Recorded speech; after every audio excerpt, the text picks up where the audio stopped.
Olá, muito boa tarde.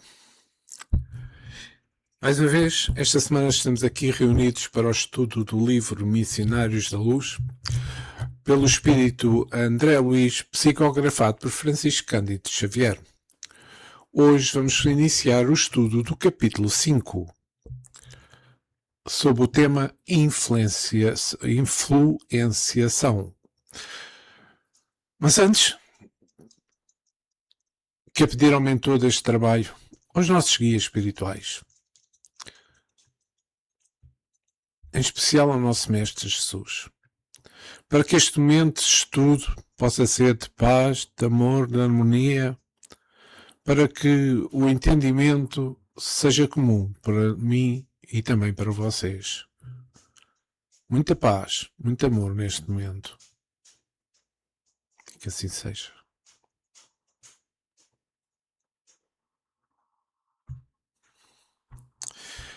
Então, vamos lá ver. Nós vamos começar, então,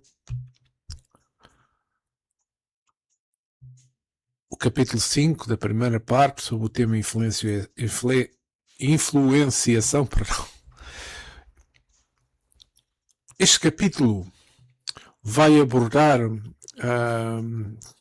como os pensamentos, como as vibrações atraem companheiros espirituais, destacando a ação do vampirismo psíquico, que nós já falámos nisto, sobre encarnados e também desencarnados. E aqui vai contar a história após a saída da reunião no centro espírita, André Luís e o seu mentor Alexandre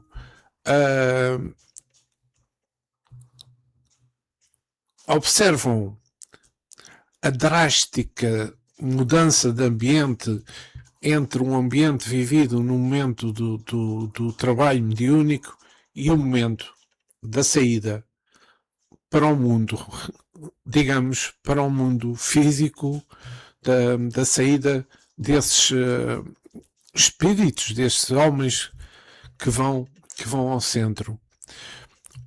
Ele refere-se a uma coisa que é bem importante, que o ar dentro da instituição era balsâmico e regenerador, mas as ruas externas estavam carregadas de emanações inferiores, larvas psíquicas e vibrações de entidades desequilibradas.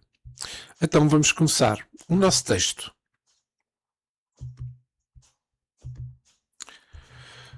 Notava-se agora a diferenciação do ambiente. Para nós outros, os desencarnados e a atmosfera interior impregnava-se de elementos balsâmicos, regeneradores. Cá fora, porém, o ar era pesado. Acentuara-se-me sobremaneira a hipersensibilidade diante das emanações grosseiras da rua.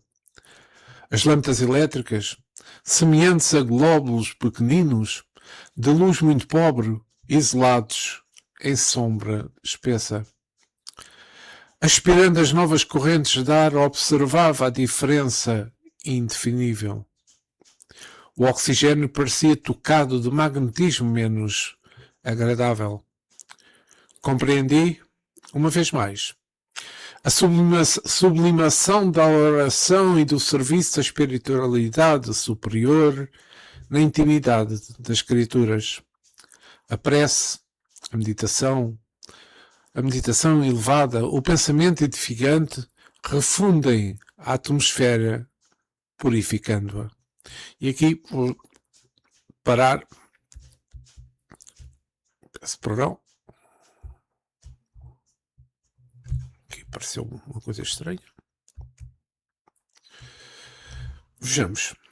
Esta análise inicial que André Luís nos faz no início deste capítulo 5 eu considero muito importante. E porquê?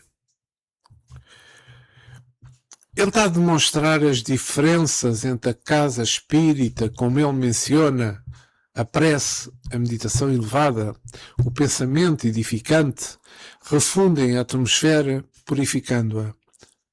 E, em comparação com o ambiente que estava na rua, um ambiente pesado. Esta frase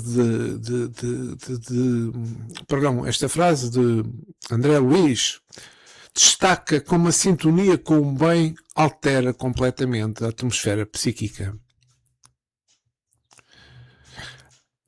A oração e a meditação, como também falei no capítulo anterior, criam um obstáculo vibratório, limpando a mente de energias densas como a ansiedade, como o egoísmo, e ligando-nos com vibrações mais elevadas. Pensamento puro. Pensamento puro gera ondas eletromagnéticas que só não purificam o nosso campo energético, mas também melhoram o ambiente à nossa volta, influenciam positivamente quem está connosco. Assim como cuidamos do corpo físico, a oração diária e a vigilância dos pensamentos são ferramentas essenciais para a nossa saúde espiritual. E se refletirmos sobre o ambiente que ainda temos neste planeta que habitamos, de provas e expiações, de onde por vezes se encontra muito pesado, mas meus amigos, Deus nos deu um escudo, um recurso que todos temos em nosso poder, que é a oração. E com isso não há desculpa. A oração é o tipo de apelo, aquele tipo de apelo que permite à pessoa entrar em sintonia com a espiritualidade a fim de receber auxílio e proteção. No Livro dos Espíritos, na questão 659, a espiritualidade conceitua a oração onde está escrito: a prece é um ato de adoração. Orar a Deus é pensar nele, é aproximar-se dele, é pôr-se em comunicação com ele. Escreveu Kardec no Livro dos Espíritos. Também Kardec menciona que uma oração pode ser em o Evangelho segundo o Espiritismo, como está escrito no Evangelho segundo o Espiritismo, uma evocação mediante o qual o homem entra pelo pensamento em comunicação com o ser a quem dirige. Pode ter por objeto um pedido, um agradecimento ou uma glorificação. Então, assim podemos dizer que a oração tem o poder de elucidar, de consolar, direcionar ou mesmo acalmar o espírito de quem realiza. Podemos orar por nós, podemos orar pelos outros, pelos vivos, pelos mortos. Não há um modelo pronto de oração, mas que seja realizada com o pensamento elevado, humildade e, sobretudo, boa intenção. Pois é, meus amigos, que importância é que isto que Deus nos permite ter para nos salvaguardar-nos. Vou continuar o nosso texto. O instrutor interrompeu as íntimas considerações, exclamando: a modificação evidente é inexprimível. Entre as vibrações harmoniosas da paisagem interior, iluminada pela oração, e a via pública repleta de emanações inferiores, há diferenças singulares. O pensamento elevado santifica a atmosfera em torno e possui propriedades elétricas que o homem comum está longe de imaginar. A rua, no entanto, é deteriorado repositório de vibrações antagónicas, em meio de sombrios materiais psíquicos e perigosas bactérias de variada procedência, em vista de uma maioria dos transeúntes lançar em circulação incessantemente não só as colónias imensas de micróbios diversos, mas também os maus pensamentos de toda a ordem. E aqui vou parar. Quando Alexandre diz: o pensamento elevado santifica a atmosfera e possui propriedades elétricas que o homem comum está longe de imaginar. Então, isto mostra que preocupações despropositadas, sim, angústia desnecessária, criações mentais que se transformam em verdadeiras torturas, gerando desequilíbrio interior intenso, podem resultar em graves danificações cerebrais. A oração, meus amigos, a meditação elevada, os pensamentos edificantes refazem a atmosfera, purificando-a. Quando Alexandre se refere à rua, ele escreve a rua como um espaço material e psiquicamente poluído, onde a aglomeração de pessoas gera um acumular de energias negativas e bactérias, resultado dos maus pensamentos e da falta de higiene moral e física dos transeúntes. O ambiente urbano como um cruzamento de energias físicas e espirituais densas, atribuindo a deterioração da rua à propagação contínua de fluidos e bactérias gerados pela aglomeração e pelo estado mental dos indivíduos. Quando ele diz sombrios materiais psíquicos, ele refere-se à atmosfera mental, à atmosfera que está carregada de preocupações, como o egoísmo, como a ansiedade, como a maldade, emanados pelas mentes das pessoas. Quando ele fala das perigosas bactérias, o instrutor Alexandre está-se a referir à contaminação real do ambiente, a poluição, as doenças associadas simbolicamente à transmissão de miasmas e fluidos deletérios. Então temos as chamadas vibrações antagónicas, não é? É que o choque de diferentes intenções, de diferentes humores, conflitos diários caracterizam a vida no nosso dia-a-dia. Esse tipo de reflexão aborda a responsabilidade do indivíduo sobre a qualidade do seu próprio ambiente, sugerindo que os pensamentos e as ações possuem uma materialidade capaz de afetar a higiene invisível das ruas. Olha que interessante esta narração de Alexandre, que interessante. Eu espero que tenham compreendido pela forma como eu apresentei, que eu também acho que foi simples e direta. Mas continuemos o nosso texto. Enquanto ponderava o ensinamento ouvido, reparei que muitos agrupamentos de entidades infelizes e inquietas se postavam nas cercanias. Faziam-se ouvir através das conversações mais interessantes e pitorescas. Todavia, desarrazoadas e impróprias nas menores expressões.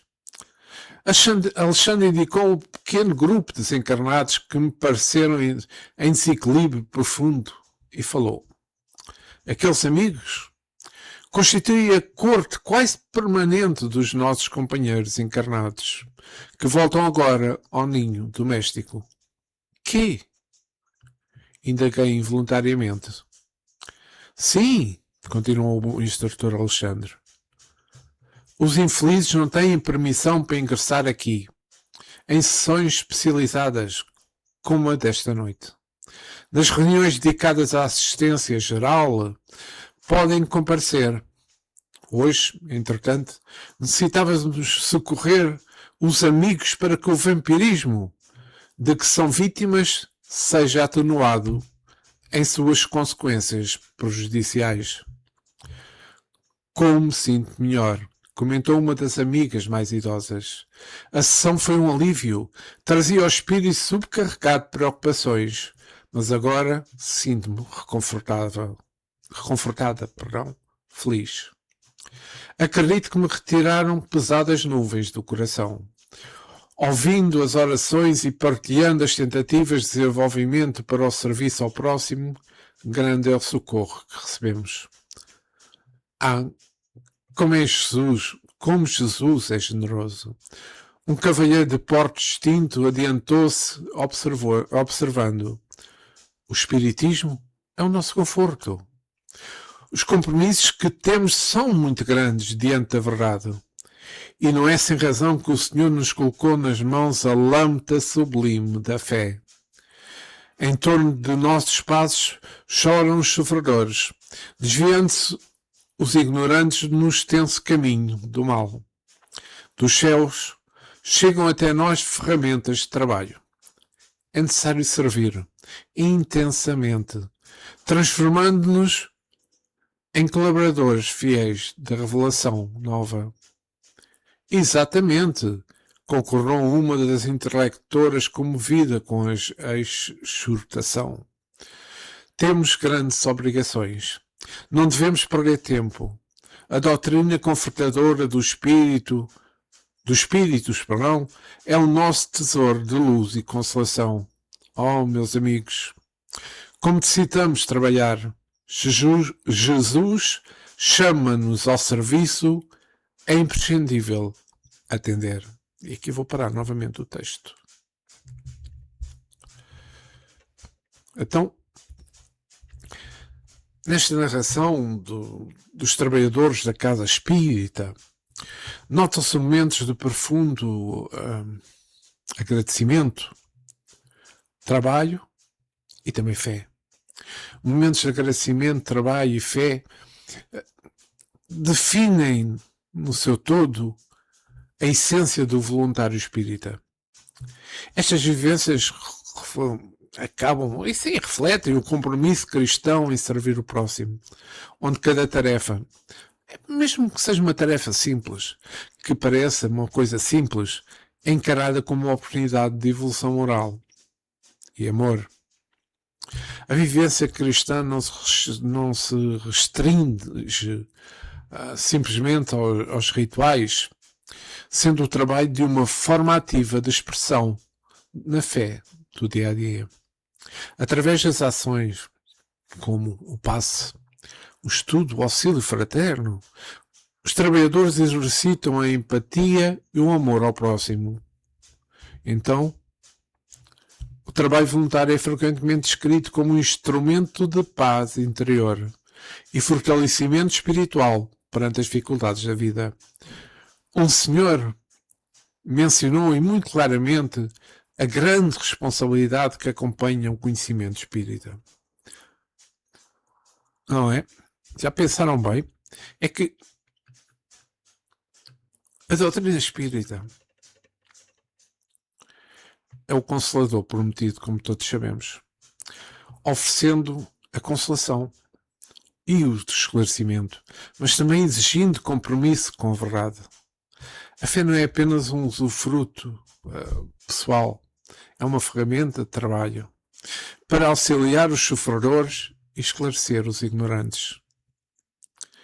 A transformação íntima, a reforma íntima e a prática do auxílio ao próximo são os meios pelos quais nos tornamos colaboradores da revelação divina.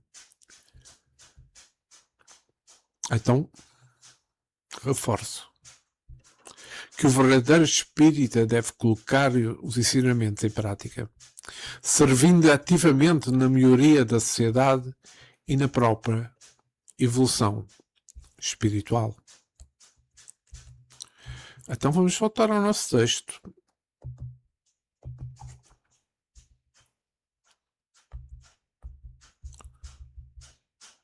Ups, o que é que se passou aqui? Peço desculpa.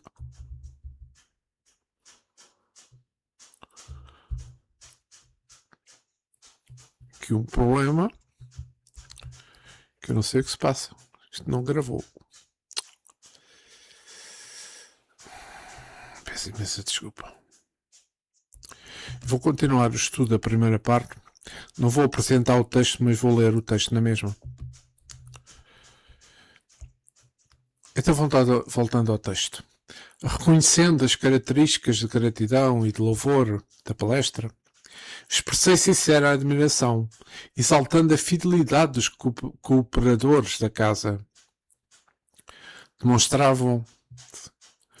Demonstravam-se fervorosos na fé, na confiança no futuro interessados na extensão dos benefícios divinos, considerando as dores e necessidade dos semelhantes. E aqui vou parar o texto novamente. Estas palavras que... Desculpa, tenho que beber um pouco de água. Estas palavras de André Luiz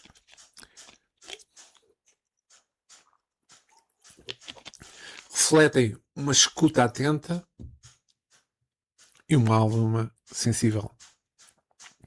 É um relato muito bonito de reconhecimento e também de empatia, captando a essência do verdadeiro serviço e da comunhão.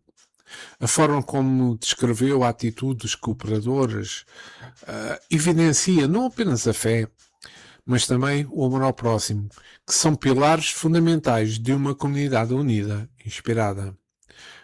O Espiritismo, a escuta atenta e a alma sensível são expressões da verdadeira caridade, amor ao próximo, ensinado por Jesus. Compreende-se que todos nós somos cooperadores de Deus. O trabalho voluntário e desinteressado em prol do próximo é a maior manifestação de fé e o principal instrumento da evolução espiritual e moral. Então, a escuta atenta e a alma sensível. Como eu mencionei. Porquê? No sentido, vejamos, nós podemos ouvir o outro sem julgarmos. Nós podemos ouvir o outro com o coração aberto. É o primeiro passo para o consolo. A alma sensível consegue identificar as dores ocultas e a necessidade de amparo do seu irmão. Na visão espírita, a doação de tempo e de atenção é tão valiosa quanto o auxílio material. A escuta atenta é a base do acolhimento.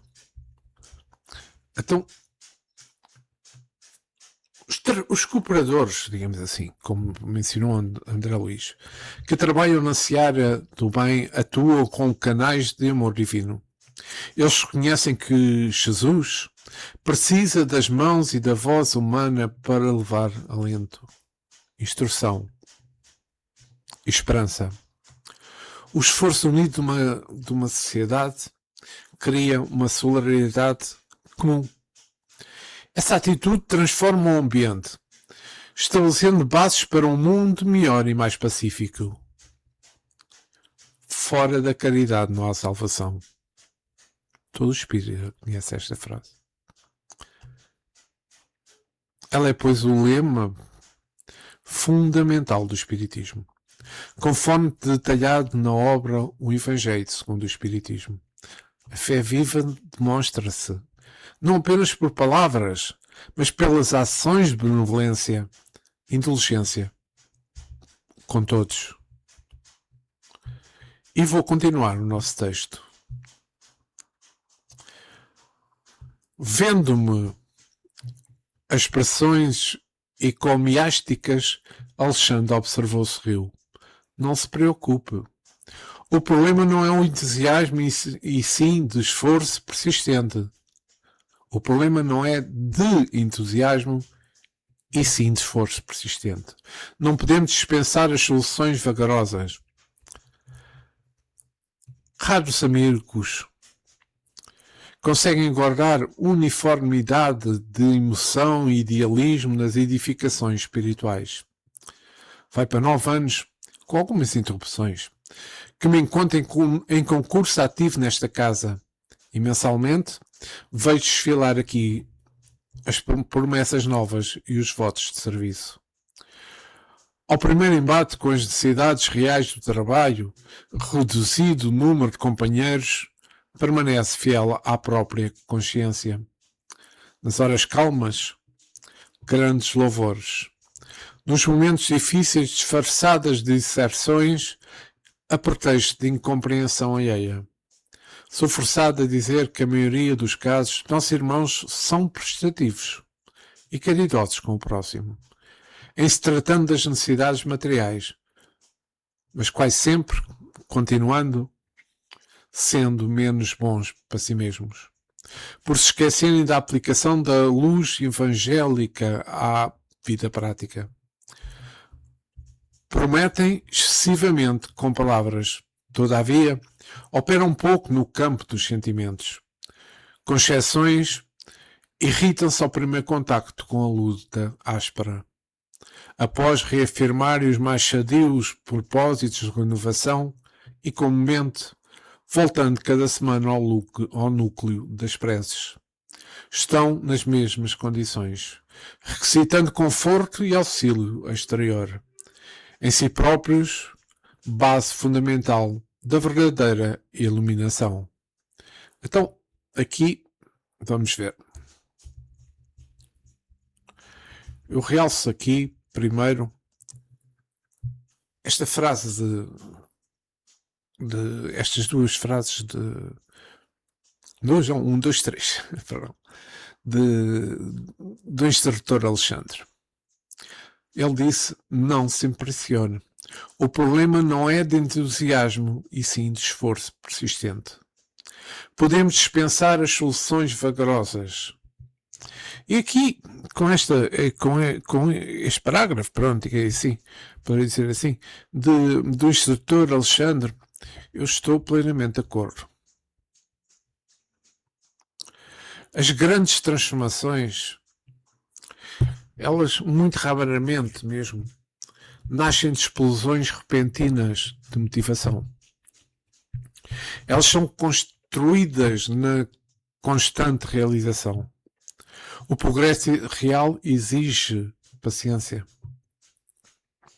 resiliência para lutar com o processo e a aceitação de que passos pequenos e consistentes são os que geram bases sólidas a longo prazo. Pois nos momentos de alegria, como costumo dizer, prometemos tudo. Estamos felizes por algum motivo, estamos a festejar, prometemos tudo. Assim como nos momentos de tristeza, tudo o que for dito nos carrega. O que conta é o que é constante. As palavras de Alexandre no resto deste trecho que li, poderei dizer que qualquer coincidência com aquilo que vivemos atualmente é mera coincidência. De uma forma geral, é aquilo que acontece connosco aqui na Terra. Uma profunda reflexão sobre a preservação,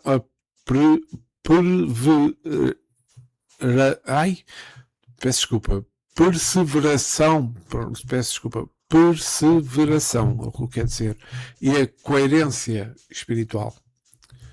Esta mensagem que o instrutor Alexandre nos traz expõe a dificuldade que muitos têm para manter os ideais elevados nas horas de dificuldade real, salientando a importância de viver o Evangelho na prática e não apenas nas palavras.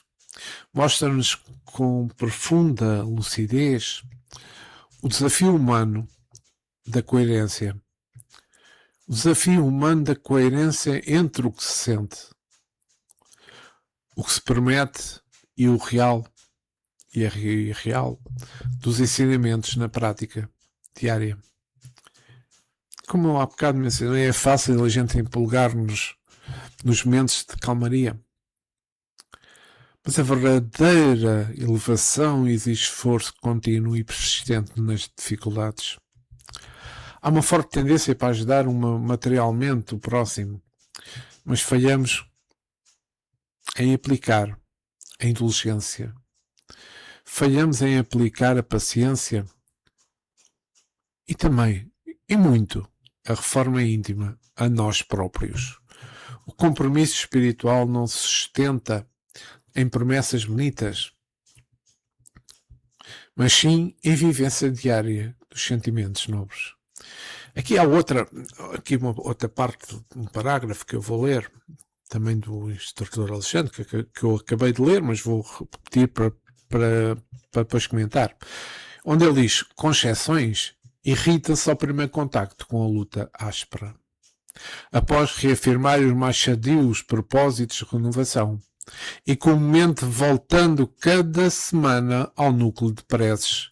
Estão nas mesmas condições, recitando conforto e auxílio exterior.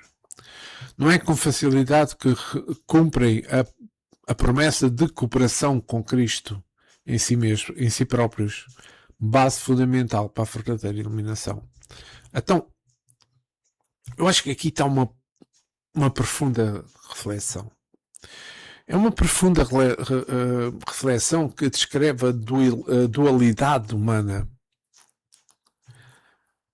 A facilidade em assumir belas promessas teóricas, claro. Belas promessas teóricas de renovação espiritual em contraste com a impaciência e também a fragilidade demonstradas diante dos primeiros obstáculos da vida prática. Há uma forte tendência em prometer grandes mudanças com palavras. Mas existe um vazio na vivência real desses sentimentos. Diante do primeiro desafio, a luta mais áspera, em vez de exercitarem a paciência, a maioria cede à irritação. Em vez de assumirem o esforço ativo da transformação interior, ou seja, a cooperação com o Cristo em si mesmo, apegam-se à postura passiva, voltando semanalmente às orações apenas para mendigar conforto exterior. Para superar essa estagnação e alcançar a verdadeira iluminação, o texto aponta para a necessidade de ação contínua. É preciso transformar a oração num ponto de partida. E essa oração essa oração vai servir para a reforma íntima interior. E deixar-nos de encarar como as dificuldades, como sendo essas dificuldades punições, passando a vê-las como um instrumento essencial para o crescimento espiritual, onde cada indivíduo é coautor da própria evolução. Eu estou a falar para vocês, meus amigos, mas sobretudo estou a falar para mim. E vou continuar com o nosso texto. Porque Alexandre silenciara, observei atenciosamente as circunstâncias. Ainda se achavam todos eles, os encarnados, irradiando alegria e paz, colhidas na rápida convivência com os benfeitores invisíveis. Da fronte de cada um emanava um raio de espiritualidade surpreendente. Num gesto significativo, o instrutor esclareceu. Eles ainda se encontram sob as irradiações do banho de luz que se meteram através do serviço espiritual com a oração. E aqui eu vou parar o texto, vou fazer um comentário a isto. É que estas palavras de Alexandre, ele refere-se à aparente elevação moral. Refere-se quando ele diz o banho de luz, ele refere-se à absorção de energias energias benéficas e fluidos revitalizantes captados durante a oração coletiva e o serviço espiritual. Esta irradiação temporária é como os indivíduos mantêm uma aura luminosa e os sentimentos elevados apenas nos momentos logo após a prática. Mas aqui depois fala-se da fragilidade humana. E ela é apontada a dificuldade natural que o ser humano tem em manter-se em esse estado elevado no nosso dia-a-dia. Feitos hábitos, imperfeições, atuam como obstáculos, puxando a consciência para vibrações mais densas. A dificuldade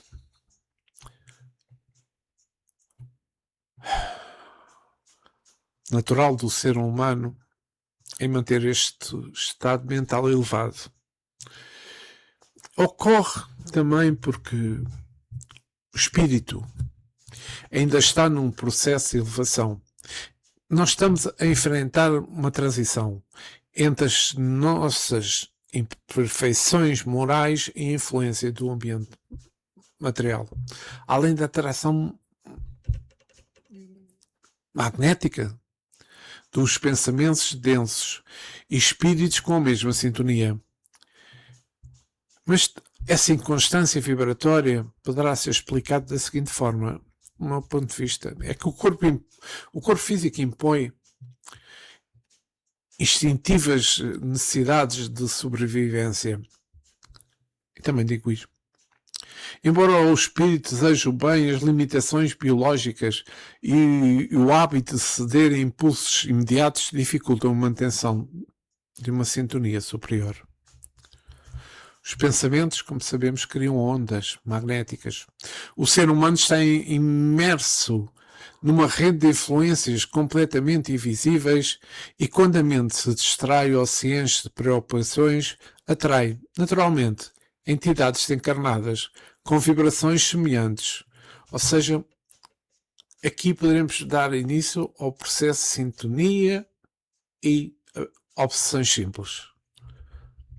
A evolução moral, eu já falei disto várias vezes, é algo gradual. O espírito acumula tendências, vícios, imperfeições de vivências passadas. Afastar e ultrapassar essas imperfeições e vícios de vivências passadas exige esforço contínuo, sobretudo da autoanálise, não havendo transformações instantâneas, como eu mencionei há bocado. Mas também sabemos que o stress diário das vidas atuais, o materialismo, os conflitos corriqueiros geram miasmas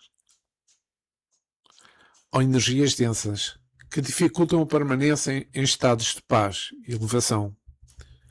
Para combater essa queda natural, o Espiritismo reforça a máxima evangélica do Vigiai e Orai. Existe autoobservação, constante para identificar o surgimento de pensamentos inferiores e sentimentos nocivos antes que eles se instalem na rotina. A oração funciona como reajuste magnético. Eleva a frequência mental do indivíduo, conectando com os guias espirituais e proporcionando proteção. E também, meus amigos, não só proteção, mas também força. Todos necessitamos. Mas vou continuar a leitura do texto, onde Alexandre continua. Se conseguissem manter semelhante estado mental, pondo em prática as regras de perfeição que aprendem, comentam e ensinam, fácil lhes será atingir positivamente um nível superior de vida. Entretanto, André, como nós, que em outros tempos fomos inexperientes e frágeis, eles agora ainda o são também. Cada hábito menos digno, adquirido pela alma, no curso incessante dos séculos, funciona qual entidade viva. No universo de sentimentos de cada um de nós, compelindo-nos às regiões perturbadas e oferecendo elementos de ligação com os infelizes que se encontram em nível inferior. Examine os nossos amigos encarnados com bastante atenção. Eu acho que é importante aqui as palavras que Alexandre cita nesta parte última que li, ilustram as leis profundas da evolução espiritual, da psicologia e do karma, abordando a renovação íntima e a influência dos hábitos. A primeira parte aponta porque, mesmo quando conhecemos os ideais elevados e regras de condutas perfeitas, colocá-los em prática exige um esforço contínuo. É fácil intelectualizar princípios morais, mas vivenciá-los ininterruptamente é um grande desafio para nós ainda na Terra. visto que tanto os encarnados como muitos espíritos ainda estão no estágio de aprendizado. Existe uma chamada tolerância, um chamado, digamos assim, um chamado à tolerância, sim. O próprio André Luiz recorda-se da sua própria vulnerabilidade, peço desculpa, isto está complicado algumas palavras, para evitar o julgamento precipitado daqueles que ainda cometem erros. O conceito de que o hábito menos digno funciona qual a entidade viva ilustra o poder da energia e da mente sob a criação de formas de pensamentos. Quando um comportamento ou uma emoção é repetido ao longo dos séculos, ele cria raízes profundas no inconsciente. Estes padrões acumulados atuam como elos magnéticos. Em termos práticos, uma pessoa que alimenta vícios, por exemplo, ressentimentos ou mágoas, cria uma aura ou um campo vibratório que se sintoniza com planos inferiores e com entidades infelizes ou sofredoras que compartilham dessa mesma sintonia. A instrução final do mentor, quando ele diz: examine os nossos amigos encarnados com bastante atenção, convida André Luiz a uma observação imediata. Quando o orientador pede a André Luiz que observe os encarnados, o objetivo é demonstrar que as dificuldades terrenas têm origem espiritual e que o campo mental determina o nível de proteção ou vulnerabilidade de cada um. E vou voltar ao nosso texto.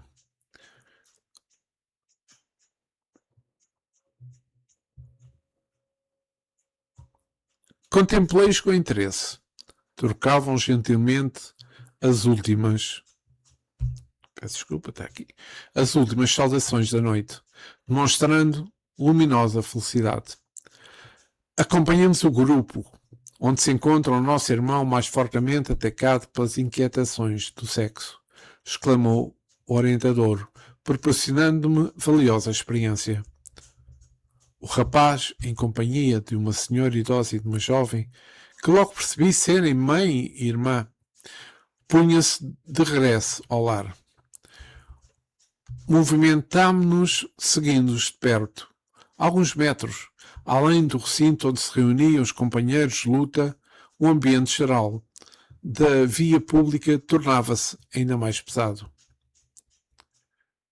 3 entidades de sombrio aspecto, absolutamente cegas com a nossa presença em vista de baixo padrão vibratório, em suas... Peço desculpa, o texto desapareceu. Só um pouco.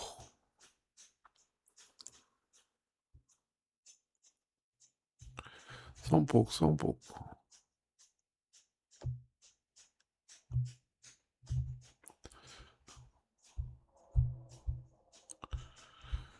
Vou voltar ao texto para não me perder.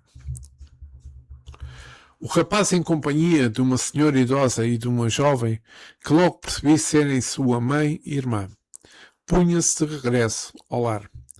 Movimentámo-nos seguindo-os de perto. Alguns metros além do recinto onde se reuniam os companheiros de luta, o ambiente geral da via pública tornava-se ainda mais pesado. 3 entidades de sombrio aspecto, absolutamente cegas para com a nossa presença, em vista de baixo padrão vibratório de suas percepções, acercaram-se do trio sob nossa observação. Encostou-se uma delas à senhora idosa e instantaneamente reparei que a sua fronte se tornava opaca, estranhamente obscura. Seu semblante modificou-se. Desapareceu o júbilo irradiante, dando lugar aos sinais de preocupação forte. Transfigurava-se de maneira completa. Oh, meus filhos! Exclamou a genitora, que parecia paciente e bondosa. Por que motivos somos tão diferentes no decurso do trabalho espiritual? Quisera possuir, ao retirarmos das nossas orações coletivas, o mesmo bom ânimo a mesma paz íntima. Isso, porém, não acontece. Ao retornar o caminho de luta prática, sinto-me que a essência das preleções evangélicas preservara-se dentro de mim, mas de modo vago, sem aquela nitidez dos primeiros minutos. Esforço-me sinceramente para manter a continuação do mesmo estado de alma. Entretanto, algo me falta. Não sei definir com precisão. Então, vou parar aqui. Pela narração de André Luiz, este grupo de pessoas que iam caminhando juntas, encontrava-se um jovem, fortemente atacado pelas inquietações do sexo e onde 3 entidades os perseguiam. A senhora tinha a fronte opaca, escura, o contentamento, a luz que trazia da casa espírita estava completamente transfigurada. Após uma entidade se encostar a ela, como a André Luiz menciona, e ela, pois, na saída da reunião mediúnica, ela estaria com luz na sua fronte. As palavras desta irmã, como eu acabei de ler, sobre a não continuidade do estado de alma como que tem no trabalho que assistiu, perguntando o que me faltará. Aqui eu realço isto porquê? Porque esta sensação de que falta algo, apesar do esforço sincero, é frequentemente compreendida no Espiritismo como um reflexo natural do nosso estágio evolutivo e da saúde inerente ao que o espírito sente da verdadeira vida espiritual. O vazio, também podemos chamar insatisfação, indica que a alma anseia, necessita por algo além das conquistas materiais. O progresso moral existe constante renovação. Se a rotina atual não satisfaz, é sinal que você está pronto para dar o passo seguinte. O passo seguinte no autoconhecimento e na prática do bem. O espírito, ao estar encarnado, por vezes experimenta uma angústia inconstante. Não é inconstante, perdão. Uma angústia inconsciente, sim. Uma angústia inconsciente. O espírito, ao estar encarnado, muitas vezes experimenta uma angústia inconsciente devido às limitações da matéria e do corpo físico, ansiando para a liberdade plena do plano espiritual. O Espiritismo esclarece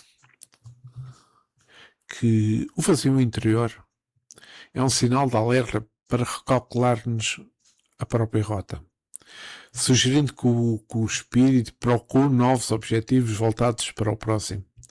A caridade e o estudo são considerados as principais bases para preencher essa lacuna. Além disso, é fundamental equilibrarmos a nossa procura espiritual com o cuidado da saúde mental. Em momentos de melancolia persistentes, o acompanhamento psicológico é um grande aliado para distinguir as necessidades da alma das questões emocionais do cotidiano. E assim, meus amigos, chega ao fim desta primeira parte do capítulo 5, quinto capítulo, sobre o tema influenciação. Espero que tenha sido do vosso agrado e também que tenham compreendido a forma como eu tentei apresentar as coisas e pelos comentários que fiz para tentar esclarecer da melhor forma estas palavras do instrutor Alexandre e também de André Luiz. E é assim, meus amigos, e com isto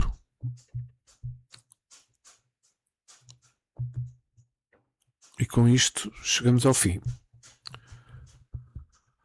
do estudo do dia 2. Capítulo 5, Influenciação, primeira parte. Quero agradecer ao mentor deste trabalho, aos nossos amigos espirituais, ao nosso guia, ao nosso mentor superior, nosso Mestre Jesus, por ter prometido este momento de paz, de harmonia, para que o estudo corresse da melhor forma possível. Espero, meus amigos espirituais, que eu tenha estado à altura de explicar tudo aquilo que era para explicar. Jesus fica connosco agora e sempre, e que assim seja. Pois, meus amigos, daqui a uma semana voltarei para o estudo da segunda parte deste capítulo 5. Eu, como falei, os capítulos, já falei nisto, os capítulos são muito grandes, longos. Eu divido sempre em duas, já dividi em 3, mas este capítulo 5 vou dividir em 2, ou melhor, já dividi. Também já tenho gravado a segunda parte. Como tal, já feita a segunda parte para gravar, porque não gravei ainda. Claro que comecei para esta primeira. Mas... E se verificaram, hoje estou no meu espaço habitual, mas estou com muito pouca luz, pelo calor tremendo que nós estamos a suportar nestes dias. A luz, o sol, é algo a evitarmos nestes momentos de muito calor. Boa semana para todos. Muita paz, muito amor. E pensem naquilo que eu falei. A oração é um escudo que Deus nos permite ter para podermos elevar o pensamento à superioridade, à espiritualidade superior. Muita paz para todos vós. Obrigado por terem estado comigo.